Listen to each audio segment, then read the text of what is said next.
Nancy is a guard's daughter.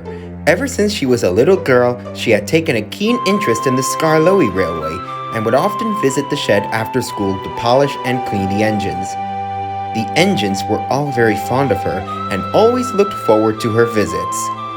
As the years went by, Nancy grew older and her visits became less frequent. Nonetheless, she always made sure to stop by when she could to give them all a good polish. But all that was about to change.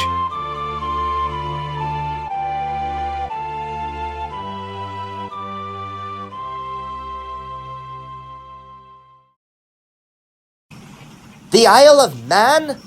Yes, the missus and I have thought it over, and we agree that it is best for our futures. But who's going to polish us and clean us? No one can do it better than you. I'm sure that other cleaners will learn to look after you all, just as well as I have. Exactly. But it all just seems as though it's happening so fast. Nancy and the other engines gave a collective sigh in agreement. But we'll never see you again. I wouldn't say that. I'll still come by and visit the railway whenever I can. I can't stay away from you all for too long. That cheered the engines up a little, and as Nancy prepared to leave for home, they all promised her that they would make sure her last days on the railway would be as excellent as possible.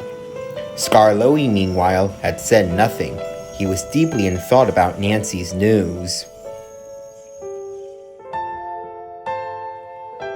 Over the coming days, Nancy visited the Skarloey Railway as often as she could. She visited all her favorite shops along the line and even volunteered at the refreshment ladies' cafe.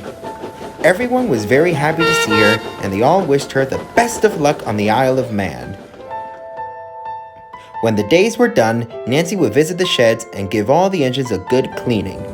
They were all very pleased to see her and would talk and laugh till the stars came out. Except for Skarloey. Nancy began to worry. One morning, Nancy arrived at the sheds with some polish and a rag. She saw Skarloey resting alone. Wake up, lazy bones. Your brass is filthy. Aren't you ashamed? Skarloey opened a sleepy eye and sighed mournfully. What's got you down? Is it my leaving? Skarloey, I wish I could stay, but... It's not that. I want what's best for you, make no mistake. It's just that your leaving makes me sadder than any driver, fireman, foreman, or controller that's left this railway. Nancy was surprised. Really? I've watched you grow from a little girl into a brilliant young woman, and I've been there for so many of the biggest days of your life, like your wedding. The old engine sighed. I suppose that's why it hurts so much more. It's hard for me to think about life on this railway without watching you grow up on it. To me, you're still that little girl who always came after school to polish us. Nancy smiled, touched by Skarloey's words. They have a word for all that, Skarloey. Love. Skarloey looked at Nancy, and then he smiled too. I suppose I sound just like your father now. Indeed you do, you horrid old crosspatch. Fusspot. The two old friends laughed and reminisced together as Nancy polished and cleaned Skarloey for the final time. And for a fleeting moment, they both felt as young as when they had first met. But all too soon it came to an end, and Nancy had to leave to help at the cafe.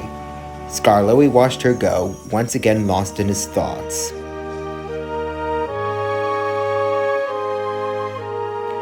Soon the day came for Nancy to leave for her new home.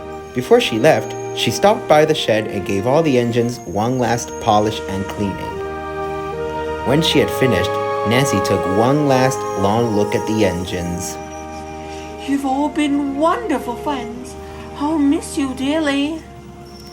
The engines all tried to hide their sadness, but some couldn't help shedding a few tears. Then, As Nancy turned to leave, they erupted into a chorus of whistles as a final farewell to their dear friend. And no one whistled louder than Skarloey.